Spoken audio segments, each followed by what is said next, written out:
जय भीम।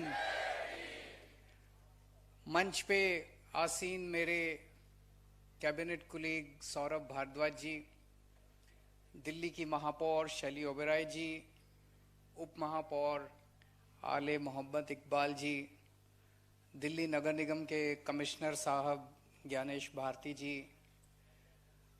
हमारे नेता सदन मुकेश गोयल जी, यहाँ पे मौजूद सभी नगर निगम के अधिकारीगण, सभी कर्मचारी, सभी काउंसलर्स और यहाँ आए हुए सभी भाइयों बहनों माताओं बुजुर्गों, सब लोगों को मेरा नमस्कार, सबको मेरा प्रणाम।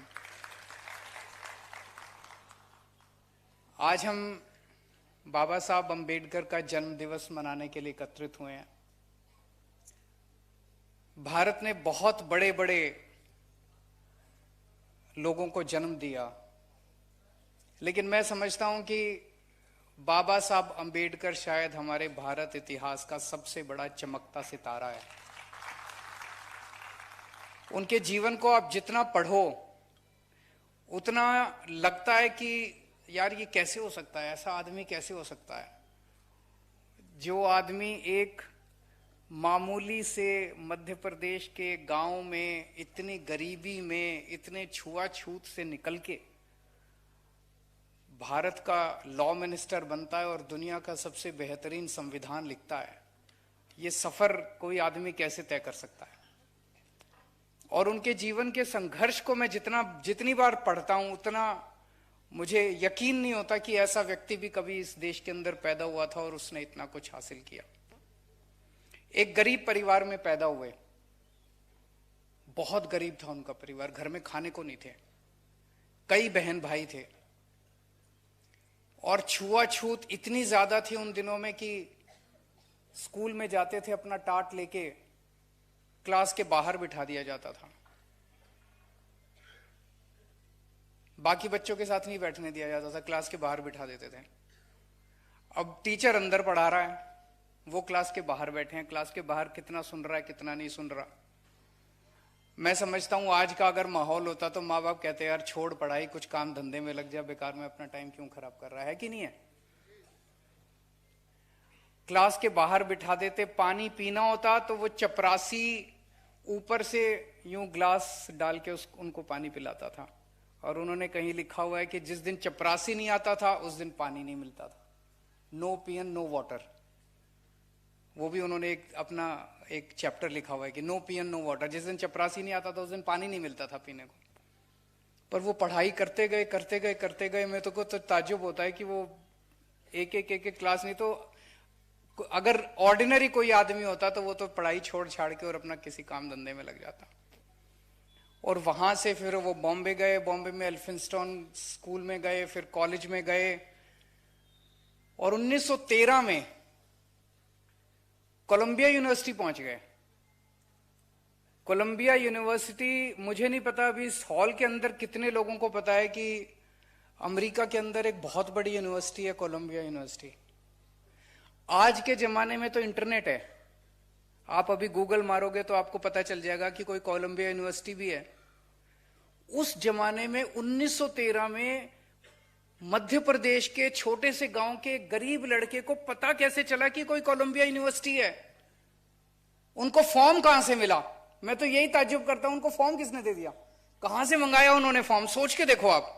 अभी तो पढ़ते हैं तो कहने को तो बड़ा आसान है, लेकिन उस बंदे को, उस बच्चे को पता कैसे चला 1913, मतलब 13 और 10 23 9 22 साल की उम्र के अंदर, 22 साल की उम्र में उस लड़के को पता कैसे चला कि अमेरिका के अंदर कोई यूनिवर्सिटी है जिसका नाम है कोलंबिया यूनिवर्सिटी। वहां ऐसे फॉर्म भरते हैं, फॉर्म भर के एडमिशन लेते हैं, एडमिशन, उनको स्कॉलरशिप तो चलो मिल गया। वो कोलंबिया यूनिवर्सिटी पहुंच गए पढ़ने के लिए, वहां से उन्होंने पीएचडी करी और फिर 1915 में वो लंदन स्कूल ऑफ इकोनॉमिक्स पहुंच गए। आज भारत देश में, आज पूरी दुनिया में लंदन स्कूल ऑफ इकोनॉमिक्स में एडमिशन लेना मतलब नामुमकिन सा है। लंदन स्कूल ऑफ इकोनॉमिक्स दुनिया का सबसे बेहतरीन कॉलेज माना जाता है, सबसे बेहतरीन college. London school of economics से उन्होंने अपनी दूसरी पीएचडी करी। फिर मैं देख रहा था पता नहीं कितने तो एमए की डिग्री ले रखी है उन्होंने और कितनी उन्होंने पीएचडी की डिग्री ले रखी है। और फिर उन्होंने वकालत कहां से करी? वकालत दिल्ली यूनिवर्सिटी की लॉ फैकल्टी में भी एडमिशन मिलना कितना मुश्किल है कि नहीं है? वो ग्रेज इन, लंदन के अंदर ग्रेज इन है, वहां से मतलब दुनिया के सबसे बेहतरीन वकील, दुनिया के सबसे बेहतरीन वकील ग्रेज इन से निकलते हैं, वहां से वो वकालत करके आए। क्या आदमी था यार! ऐसे ही थोड़ी दुनिया उनकी दीवानी हो रही है कि नहीं है? उस व्यक्ति ने हमारे देश का संविधान लिखा, बहुत ही खूबसूरत संविधान लिखा, उसमें सारी चीजें उन्होंने डाली। सबसे ज्यादा तवज्जो उन्होंने शिक्षा को दी। बार बार बार बार उनकी जितनी भी टीचिंग्स हैं, उनकी जितनी भी राइटिंग्स हैं, उनको जितनी बार आप पढ़ो, हर जगह वो यही एक संदेश देते हैं कि अगर हमें अपने समाज को आगे बढ़ाना है, अगर हमें अपनी गरीबी दूर करनी है, अगर समानता का अधिकार सबको देना है, तो एक ही चीज कर सकती है, वो है शिक्षा।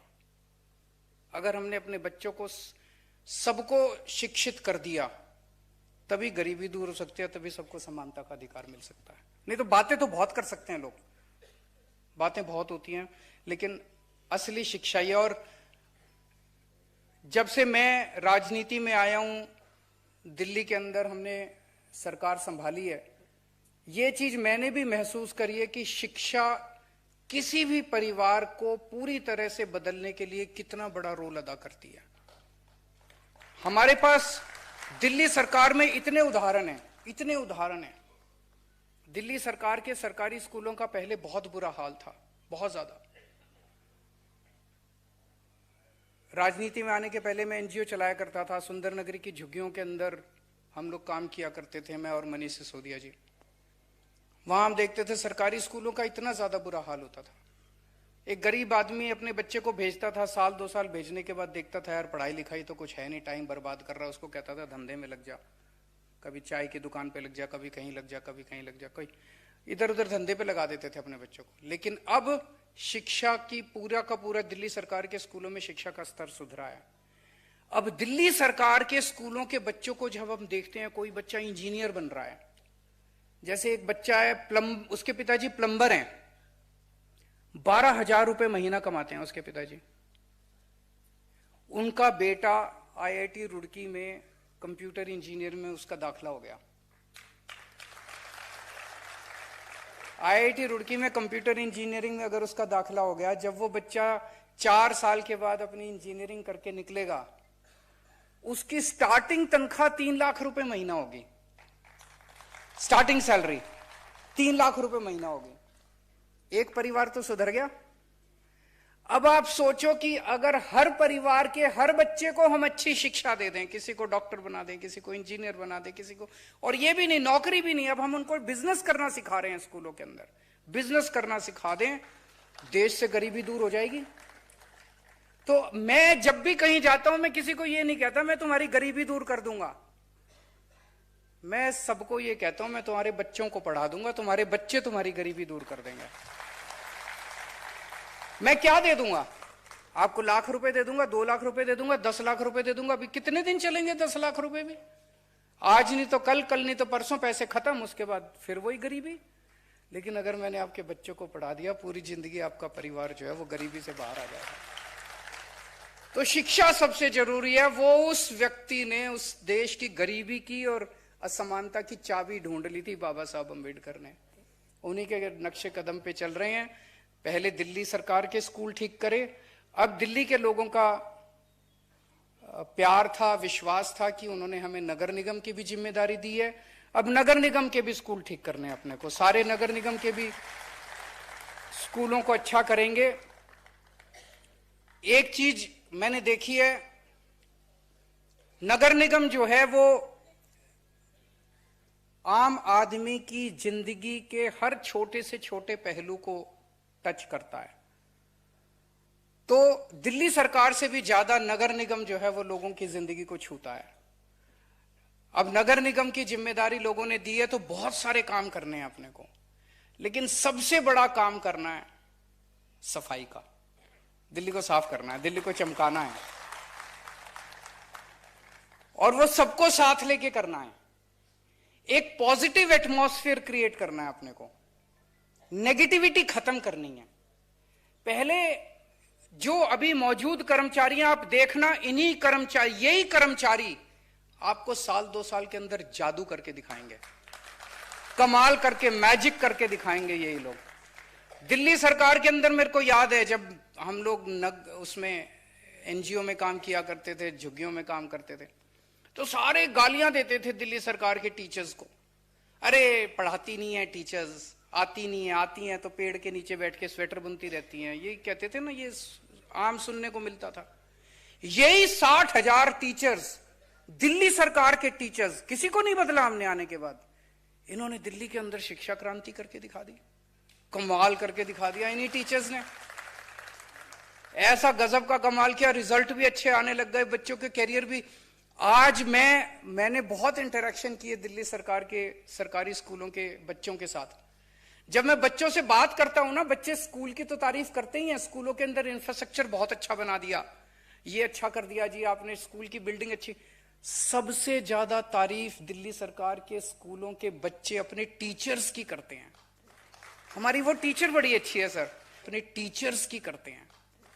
हमारी वो टीचर बड़ी अच्छी है सर, वो बहुत मेहनत करती है सर, वो वाली टीचर बड़ी अच्छी है सर, उसने बहुत अच्छा पढ़ाया सर, उसकी वजह से मेरे नंबर अच्छे आए सर, वो मेरे को एक्स्ट्रा क्लासेस, इतनी तारीफ करते हैं। वही टीचर्स जिनको पहले समाज जो है वो हीन भावना से देखता था, आज उन्हीं टीचर्स ने कमाल करके दिखा दिया दिल्ली के सरकारी स्कूलों में। आज यही सभी सफाई कर्मचारी, आज यही एमसीडी के स्कूल टीचर्स, आज यही डॉक्टर्स, यही नर्सेज, यही एमसीडी के कर्मचारी, आप देखना साल 2 साल के अंदर आपको कमाल ना करके दिखा देता हूं, मैजिक ना करके दिखा देता, शानदार काम करके दिखा। पॉजिटिविटी चाहिए, नेगेटिविटी खत्म करनी है, जो नेगेटिव एटमॉस्फेयर उसको खत्म करके एक माहौल देना है।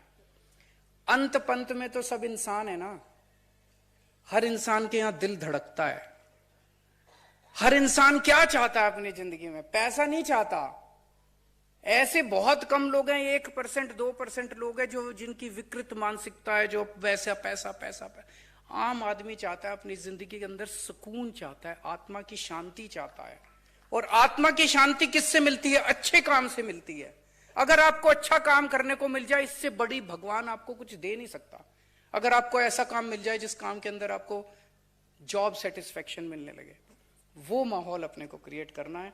तो आज इस मंच के जरिए मैं आप सब लोगों का, सभी एमसीडी के कर्मचारियों का और दिल्ली के 2 करोड़ लोगों का आह्वान करता हूं कि आपने ये जिम्मेदारी हमें दिया, और सब मिलके, हम अकेले आम आदमी पार्टी वाले नहीं कर पाएंगे, हमें बीजेपी वालों की भी मदद चाहिए, कांग्रेस वालों की भी मदद चाहिए, सबकी मदद चाहिए, सारे जने मिलके करेंगे।